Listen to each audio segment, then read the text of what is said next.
अस्सलाम वालेकुम। मैं तैयब एजाज़ हूँ। उम्मीद करता हूँ तमाम लोग खैर ऑफिस से होंगे। आज की वीडियो बहुत इंपॉर्टेंट है और ये जो टेक्निकलिटीज़ हैं, ये टेक्निकलिटीज़ हर कोई नहीं बता रहा होता। मैं फ्री ऑफ कॉस्ट आपको बताता हूँ, फ्री ऑफ कॉस्ट। और चैनल को ज़रूर सब्सक्राइब करें, सब्सक्राइब करना बिल्कुल भी मत भूलिएगा, सब्सक्राइब लाजमी करें। और बहुत इंपॉर्टेंट वीडियो है। स्पेसिफ़िकली जब आप बैंक स्टेटमेंट को जस्टिफाई कर रहे होते हैं, जब अपना केस आप अप्लाई कर रहे होते हैं, specifically Canada, UK, Brazil, Schengen countries के लिए, कि आप एक सोल प्रोप्राइटर हैं, आपके पास एक ज़ाती बिज़नेस है जो कि आपके नाम का है। अब आपके नाम का जो ज़ाती बिज़नेस है, बेसिकली अक्सर लोग गलती ये करते हैं कि जब वीज़ा अप्लाई कर रहे होते हैं तो बैंक स्टेटमेंट लगा देते हैं बिज़नेस की। अब यहाँ पे दो तरह की बैंक स्टेटमेंट्स होती हैं जब आप बिज़नेस कर रहे हैं। वो बैंक स्टेटमेंट बिज़नेस की आपके अपने नाम पे भी हो सकती है, या वो बैंक स्टेटमेंट बिज़नेस की जो है आपके कारोबार के नाम पे भी हो सकती है।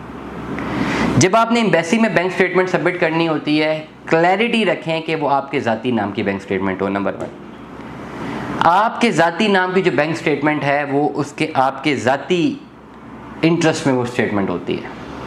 भले वो बिज़नेस प्रोसीजर के लिए भी इस्तेमाल हो रही हो, लेकिन वैलिडिटी उसी बैंक स्टेटमेंट की होगी जो आपके नाम के ऊपर है। लोग सबसे बड़ी गलती ये करते हैं कि केस अप्लाई करते हुए बिज़नेस के नाम की बैंक स्टेटमेंट लगा देते हैं, और उनका थ्योरेटिकल हाइपोथेसिस ये होता है कि भाई हम तो ये अप्लाई कर रहे हैं, बिज़नेस तो हमारे अपने नाम पे ही है, तो इसका मतलब ये है कि बिज़नेस जो है, ये जो बिज़नेस के नाम की बैंक स्टेटमेंट है, ये मेरी ही बैंक स्टेटमेंट है, सिग्नेटरी मैं ही हूँ, तो इसको लगा देते हैं। बट हाइपोथेटिकली और प्रैक्टिकली ये दोनों चीज़ें गलत हैं, क्योंकि जब आप बिज़नेस के नाम की बैंक स्टेटमेंट लगाते हैं तो ये बिज़नेस की बैंक स्टेटमेंट किसी सूरत डिफ़ाइन नहीं करते आपके पर्सनल फाइनेंसेस को। ये बहुत क्लियर सी बात है। बिज़नेस की बैंक स्टेटमेंट का मतलब ये है कि उसकी चेकबुक भी बैंक स्टेटमेंट पे है। अक्सर बिज़नेस की जो बैंक स्टेटमेंट्स होती हैं, ये चेक अकाउंट्स जो होते हैं, उनकी अक्सर एप्लीकेशंस नहीं होती हैं। अक्सर, अब तो खैर नए रूल्स आ रहे हैं, लेकिन पहले जब बैक इन टाइम था, से 2 साल पहले, उनकी एप्लीकेशंस नहीं होती थी, मोबाइल एप्लीकेशन नहीं होती थी। प्लस अगर आपको उस अकाउंट से पैसे विड्रॉ करने हैं तो आपको स्टैम्प चाहिए बिज़नेस की, भले साइन आपके हो रहे हो, डजेंट मैटर। बट वो जो बैंक स्टेटमेंट है that defines the name of your business. अब उसमें जो क्लोजिंग बैलेंस है या उसमें जो क्रेडिट डेबिट है, वो किसी सूरत आपका पर्सनल क्रेडिट डेबिट या पर्सनल जो है बैलेंस को जो है वो नहीं करता, सपोर्ट नहीं करता।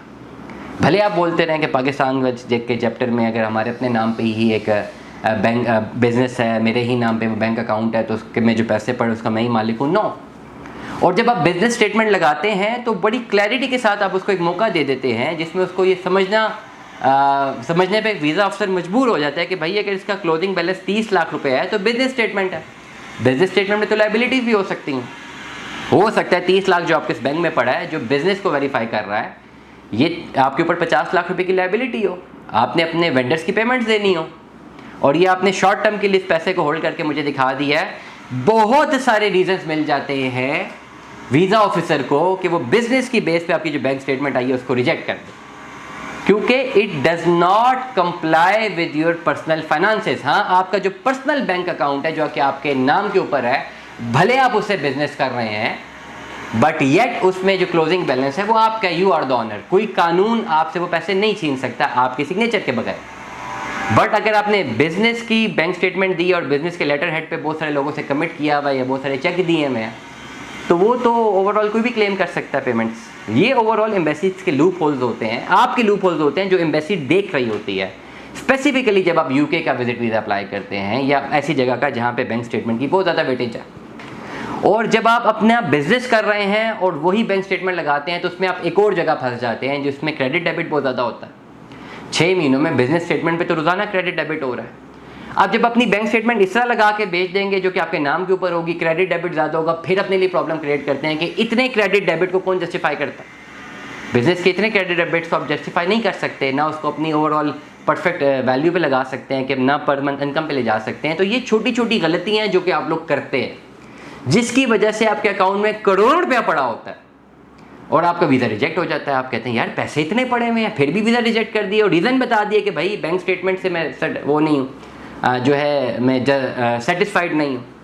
इसीलिए जब आपने यूके का, कनाडा का कहीं का भी वीज़ा अप्लाई करना है, यू नीड जस्टिफिकेशंस, और बैंक स्टेटमेंट को प्रॉपरली ध्यान से आपने सबमिट करना है।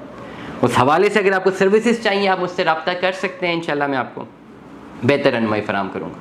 दुआ में याद रखिएगा, अपना बहुत सारा ख्याल रखिएगा। स्टे ट्यून में। अल्लाह हाफ़िज़।